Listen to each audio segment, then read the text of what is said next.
বিস্ময়কর কাণ্ডে যে দোষী রয়েছে তার ফাঁসি চাইছো, তাই তো? তোমার নাম? বাড়ি কোথায়? কোন ক্লাসে পড়ে? তুমি কোন ক্লাসে পড়ো?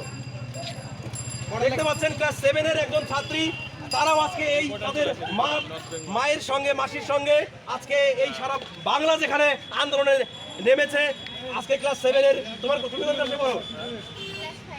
দেখতে পাচ্ছেন আপনারা ক্লাস 5, 7 এবং আমার মনে হচ্ছে আরো ছোট ছোট ছেলেমেয়েরা এখানে রয়েছে, তারা আজকে এই আন্দোলনে রয়েছে। ক্যামেরা পার্সনকে বলবো দেখানোর জন্য, তাদের একটাই দাবি কলকাতা আরজিকর মেডিকেল কলেজে যে নৃশংস অত্যাচার করা হয়েছিল এর উপরে তারা